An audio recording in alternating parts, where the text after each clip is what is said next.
What if I told you that with just a handful of ingredients and a secret technique, you could make bakery quality artisan bread right at home? No kneading, no complicated steps, just time, patience, and the magic of fermentation, creating that deep flavor and perfect texture. You'll get a crackly golden crust that sings as you break it open, and inside, a soft, airy crumb that's light as a cloud. It's beginner-friendly, foolproof, and guaranteed to impress. So, let's jump right in and bake the perfect no-knead artisan bread. Alright, I have 250 milliliters of water here, just straight from the tap. And for the yeast, I'm using 1.5 teaspoons of instant dry yeast. No need to activate it, just mix it right in. But if you only have active dry yeast or fresh yeast, that works too. Just follow the package instructions. If you're planning a slow, overnight rise for deeper flavor, just use half the yeast. That's the secret to beautifully developed dough. Here I'm using 325 grams of high-protein bread flour. It gives the best chew and structure. If you want bread flour and all-purpose flour combination, it still works beautifully. 1 teaspoon of salt goes in. Mix the dry ingredients first. It helps distribute the salt evenly so you don't end up with pockets of flavor. And now we bring it all together. No kneading, no fuss, just mix until no dry bits remain. If your dough feels a little stiff, add a touch more water, because different flours absorb differently.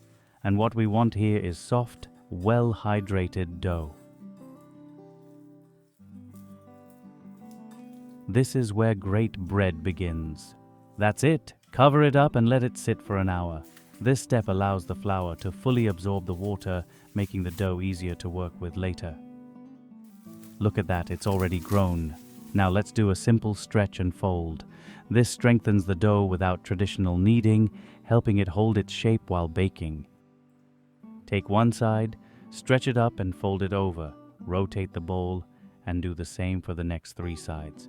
Gentle but firm. You'll feel the dough getting smoother, more elastic. This small step makes a big difference. Now let's give it another 30 minutes to relax, but here's my tip. If you have time, pop it into the fridge overnight. This slow fermentation deepens the flavor and gives you that perfect texture. One last stretch and fold. Can you see the change? The dough is softer, stronger, it's ready.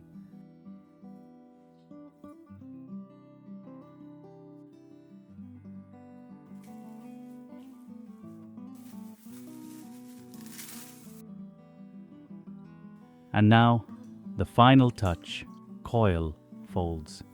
Just lift from the center and let the ends tuck under their own weight. Be gentle, don't knock the air out. That air is what gives you those beautiful open crumbs inside.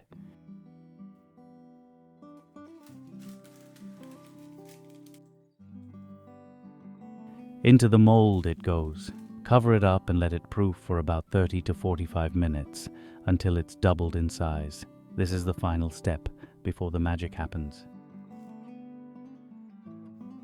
Now preheat oven nice and hot, 230 degrees Celsius. A blazing hot oven is key to getting that crisp golden crust we all love. Before baking, I'm dusting the top with a little flour. It's not just for looks, it also adds texture and helps with that signature finish. And here's a simple trick. Sprinkle some water.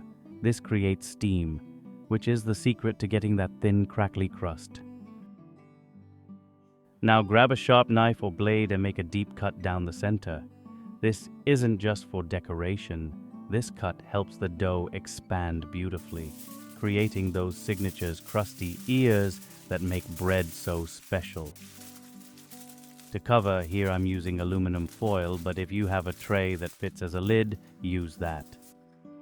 Bake covered for the first 15 minutes to trap in steam, then uncover and pour a little hot water into a tray to create extra steam. This is what gives us that golden blistered crust.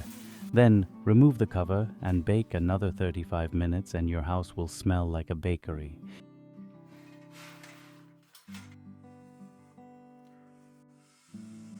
If you love a softer crust, shorten the bake time a little. If you want extra crunch, let it go a bit longer.